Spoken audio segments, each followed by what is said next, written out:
हमारे साथ जुड़ने के लिए आपका बहुत बहुत धन्यवाद विपुल शाह जी। और असीम वकार साहब, सवाल यह है कि 32,000 एक आंकड़ा है जो एक गहराई और इस पूरे मुद्दे में आ रही हूं। नासिर अब्दुल्ला साहब, as an anchor please allow me to conduct the debate, thank you.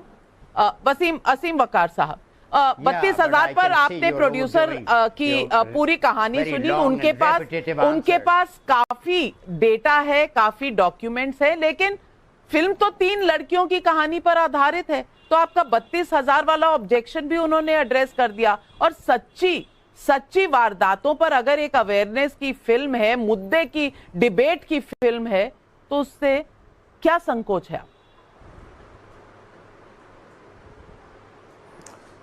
देखिए, सबसे पहली बात तो जो आदमी गलत होता है, मक्कार होता है, उसकी भाषा में मक्कारी होती है। मैंने कहा था उन्होंने 32,000 का टीजर जारी किया था, और मैं गारंटी से कह रहा हूं उस आदमी के पास 32,000 तो छोड़ दीजिए, 3200 भी एविडेंस नहीं होंगे। वो जो 32,000 का उन्होंने टीजर जारी किया था, वो एक मक्कारी और एक प्लान के तहत जारी किया था। दूसरी बात, उन्होंने अपनी बात वापस ले ली। इतनी हल्की बात नहीं थी कि लेके उन्होंने टीजर जारी करके वापस ले ली, ये उनकी फितरत झलका रहा है। दूसरी वो जो सबसे बड़ी बात है कि हिंदुस्तान में दूर दराज के इलाकों से बहुत सी बच्चियों को, नाबालिग बच्चियों को लव ट्रैप में फंसाकर और लाकर मेट्रोपॉलिटन सिटी में रेड लाइट एरिया में कोठों पे बेच दिया जाता है। उनको प्रोस्टिट्यूशन में ढकेल दिया जाता है, वो प्रोस्टिट्यूट बना दी जाती हैं। तो जो लोग प्यार मोहब्बत में फंसा के लड़कियों को लेके आते हैं, ये कौन सा जिहाद कहलाएगा, जिनको कोठों पे लाके बेच दिया जाता है? ये आंकड़ा लाखों में होगा, 32,000 और 3200 नहीं होगा। चलिए सुधांशु त्रिवेदी जी, इसका जवाब दीजिए। हालांकि इस मुद्दे पर भी कई फिल्में बनी है। सुधांशु जी जवाब दीजिए जो सवाल असीम वकार साहब पूछ रहे हैं। देखिए, नहीं, मैं सुनिए पहली बात तो मैं कहना चाहूंगा, ये वो लोग हैं कि हमारे देश अच्छा 3200 की बजाय अगर 32 होती तो आपके हिसाब से कोई फर्क नहीं पड़ता। प्रधानमंत्री अगर किसी एक व्यक्ति के साथ भी ये हुआ है तो ये पूरे समाज के लिए संवेदना का विषय होना। भारत का प्रधानमंत्री अच्छा बोल लीजिए, एक घटिया प्रोड्यूसर की घटिया फिल्म का प्रचार करे। नहीं सर, ये देश, भारत जैसे महान देश का प्रधानमंत्री एक झूठे प्रोड्यूसर की फिल्म का प्रचार करे। लेकिन सवाल एक और भी है, राजकुमार गौतम का जयपुर से सवाल।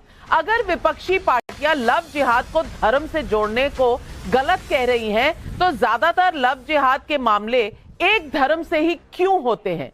यह भी वाजिब सवाल है। जवाब दीजिए असीम वकार साहब।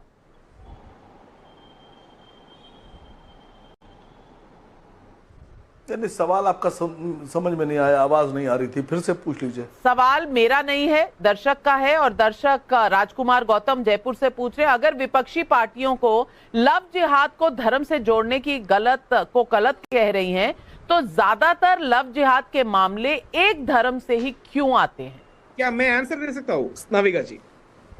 असीम साहब देखिए, नहीं, मैं जवाब दे रहा हूं। देखिए, हाँ, मैं जवाब दे रहा हूं।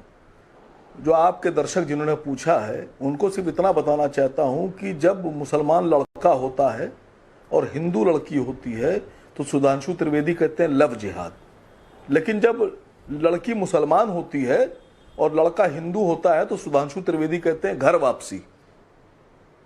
यानी आप करें तो घर वापसी, और अगर हमारे लोगों ने करा तो लव जिहाद।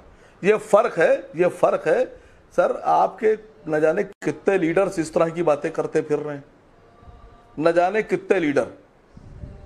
एक सुनील सिंह नाम का एक नेता हुआ करता था जवाब दे रहे सुधांशु जी, और राहुल ईश्वर के पास भी जाऊंगी। पार्टी में है सुधांशु जी, जवाब दे रहे हैं। आजकल समाजवादी पार्टी में सुनिए, लंबा लेक्चर का समय नहीं है, सुनिए, 30 सेकंड एक लाइन। नहीं, अब बात निकल आई तो सुन लीजिए, बात निकल आई तो सुन लीजिए। सुधांशु भाई, एक सुनील सिंह नाम का उत्तर प्रदेश में नेता था, नहीं सुधांशु जी, एक सुनील सिंह नाम का नेता था उत्तर प्रदेश में, आजकल समाजवादी पार्टी में है, पहले योगी जी की हिंदू जॉब वाहिनी में था। वो भाषण दे रहा था कि औरतों को मुसलमान कब्र से निकालकर उनके साथ तौबा नौज बिल्ला गंदा काम करो। प्लीज इस तरह की बातें नेशनल टेलीविजन पे अगर ना की जाए तो बेहतर रहेगा। बेहतर रहेगा। सुधांशु जी, इसका धर्म से कोई मतलब नहीं है। सुधांशु जी आप जवाब दीजिए, मैं सबके फेडर डाउन। देखिए, अब मसला यह है कि फिल्म में हिंदू मुसलमान ले आए तो आंकड़ा कहां से लाए, वो डायरेक्टर साहब से पूछा जाना चाहिए, प्रोड्यूसर साहब से पूछा जाना चाहिए। इसका जैसे मैं बताऊं आपसे, कुलदीप सेंगर पे जब फिल्म बनेगी तो कुलदीप सेंगर ने बलात्कार किया, जिसका किया वो भी कुलदीप सेंगर के ही धर्म के लड़की थी। आशाराम बापू ने बलात्कार किया तो जिसका बलात्कार आशाराम बापू ने किया वो आशाराम बापू के धर्म की लड़की थी। चिन्मयानंद ने जिसका बलात्कार किया वो भी उन्हीं के धर्म की लड़की थी। नित्यानंद स्वामी ने वो जो कैलासा बना के भाग गए यहाँ से, उन्होंने जिसका बलात्कार किया वो भी उन्हीं के धर्म की लड़की थी। तो अगर कल को फिल्म बनती है तो उसमें दिक्कत क्या है?